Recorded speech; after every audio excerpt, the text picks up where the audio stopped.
So, memandangkan dalam exam dan juga dalam soalan-soalan SPM, ia akan melibatkan juga beberapa eksperimen. Jadi pentinglah untuk kita pelajari beberapa eksperimen dalam setiap bab yang kamu ada. Jadi saya minta sangatlah kamu luangkan masa kamu untuk melihat eksperimen-eksperimen yang terdapat dalam setiap bab yang kamu pelajari. Okey, jadi untuk eksperimen dalam bab ini adalah pertama sekali yang kamu tengok sini. Eksperimen ni dia setkan untuk tujuan apa? Mengkaji pengambilan oksigen suatu organisma semasa proses respirasi aerob. Jadi dia nak tahulah gas yang digunakan semasa proses respirasi aerob ni apa dia? Gas apa? Kan? Gas oksigen ke, karbon dioksida ke? Itu yang dia nak kaji. Jadi apakah pemboleh ubah yang dimanipulasikan? Yang pertama sekali, kehadiran organisma. Sebab apa? Dalam set eksperimen ni ada satu tabur uji dia letak organisma iaitu lipas, ada satu tabur uji dia tak letakkan organisma. Jadi di sini kita tahu yang dimanipulasikan adalah lipas. Yang bergerak balas nanti dia nak tengok apa? Aras ketinggian cecair berwarna yang sini. Dia naik ke ataupun dia turun ke ataupun dia tetap sahaja. Kan? Jadi itulah pemboleh ubah yang bergerak balas. Dan pemboleh ubah yang dimalarkan apa dia? Jisim kapur soda ni. Bilangan kapur soda yang terdapat dalam ni. Sebab apa? Nanti lipas ni akan bernafas dan menghasilkan karbon dioksida. Karbon dioksida ni akan diserap oleh kapur soda ni. Sekiranya kamu meletakkan karbon soda yang tidak sama jumlahnya, apa jadi nanti? Sini mungkin dia menghasilkan karbon dioksida. Jadi dia tak cukup kan? Karbon dioksida ni tak cukup untuk ditarik.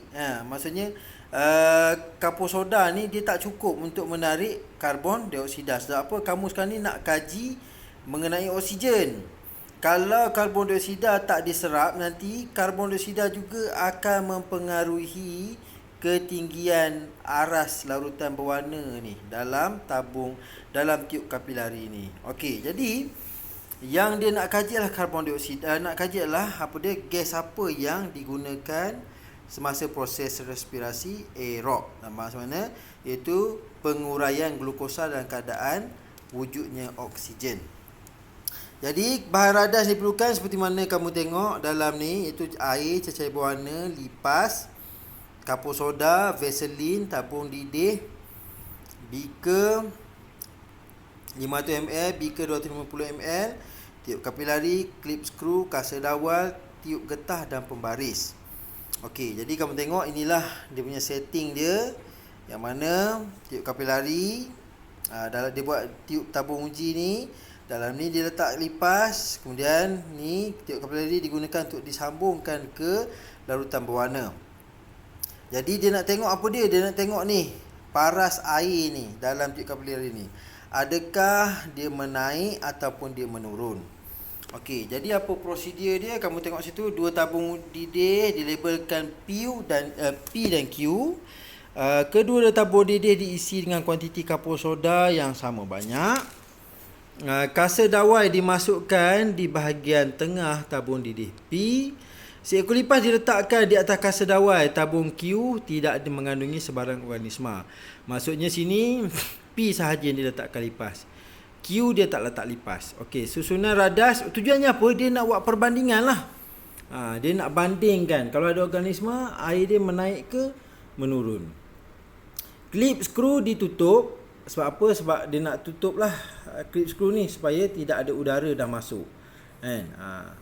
Okey, kemudian eksperimen dibiarkan selama sejam. Aras ketinggian larutan berwarna dalam kedua-dua tiup kapilari direkodkan di dalam jadual selepas 1 jam. Jadi selepas 1 jam dia didapati yang P ni awal eksperimen kosong. Bila mana di akhir eksperimen dia punya kenaikan aras tu kepada, kamu tengok sini, aras ketinggian dia jadi 10. Manakala Q ni kosong dan di akhir eksperimen pun kosong. Apa yang kita perhatikan? Kita perhatikan ni kenaikan aras larutan air berwarna. berlaku di tabung P. Okey, itulah pemerhatian kamu. Kan? Okey, perbincangan dia kita bincang sikit. Okey, tabung didih Q bertindak sebagai kawalan. Sebab apa kita nak bandingkan dengan P. Lepas tu, kapur soda digunakan untuk menyerap karbon dioksida yang terdapat di udara. Jadi bila mana karbon dioksida terbentuk saja, karbon dioksida tu akan terus diserap oleh kapur soda tu Okey. Lipas bernafas di dalam tabung didih oleh kerana karbon dioksida telah disingkirkan oleh kapur soda dan nitrogen tidak digunakan semasa berrespirasi, maka peningkatan ketinggian larutan berwarna dalam tiub kapilari menunjukkan lipas telah menggunakan oksigen. Penerangan dia macam ni. Dalam tabung uji ni adanya oksigen. Dalam ni ada oksigen. Dan ada karbon dioksida, semua udara terdapat dalam ni. Tapi karbon dioksida telah diserap oleh kapur soda. Dia dah serap. Kan? Dia serap dah. Bila mana kapur soda ni dah serap, kan? Jadi kandungan udara dalam tiub ni akan jadi sedikit. Disebabkan dia sikit, tekanan di sini akan jadi rendah. Bila tekanan dalam tabung uji ni rendah, jadi kamu akan dapati di sini akan terdapat tekanan, di permukaan air ni akan terdapat tekanan dan dia menolak air berwarna ni masuk ke dalam tiub kapilari. Dan bila mana lipas ni bernafas menggunakan oksigen, jadi tekanan udara dalam ni akan lagi berkurang. Sebab apa? Oksigen telah diambil oleh lipas tu untuk bernafas. Kemudian menyebabkan tekanan di dalam tabung uji ni akan bertambah rendah, jadi menyebabkan air di sini akan lagi meningkat. Jadi di sini kita nak buktikan bahawa lipas tersebut menggunakan oksigen. Okey, larutan berwarna meningkat dalam tiub kapilari tabung didih yang mengandungi lipas. Oksigen hanya boleh disingkirkan jika lipas hadir di dalam tabung didih. Sebab itulah kamu dapati untuk tabung uji yang ni dia kekal. Sebab apa? Sebab dalam ni masih ada oksigen. Walaupun kamu dah buang karbon dioksida dia menggunakan kapur soda, tapi dalam ni masih ada oksigen. Jadi pressure ni masih lagi tinggi. Jadi sebab itulah larutan berwarna ni tak naik. Berbanding yang ni dia sudah dibuang oksigen, karbon dioksida. Dan dia juga disebabkan oleh respirasi lipas ni juga menyebabkan oksigen disingkirkan daripada tabung uji ni. Jadi sebab itulah pressure di sini ataupun tekanan di tabung uji ni menjadi rendah dan larutan berwarna ni akan naik lagi kepada 10 cm. Kamu tengok tu. Okey. Kehadiran haiwan menyebabkan kehilangan oksigen di dalam udara, maka haiwan berrespirasi secara aerob. Semasa eksperimen, suhu perlu ditetapkan.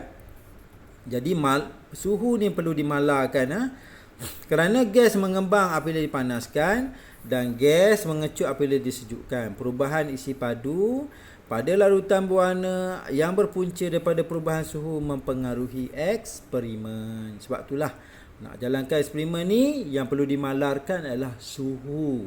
Suhu perlu dimalarkan. Okey, isi padu udara menurun kerana kapur soda menyerap karbon dioksida dari udara. Jisim udara berkurang kerana kehilangan oksigen kepada lipas.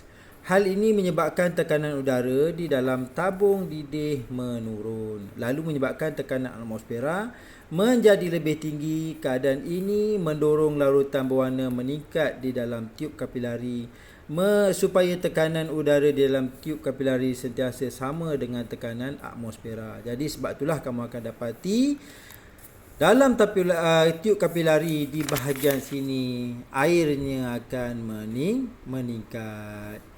Okey. Apa kesimpulannya? Kesimpulan daripada eksperimen ini adalah gas yang diambil oleh organisma semasa respirasi aerob ialah oksigen. Itu sahaja.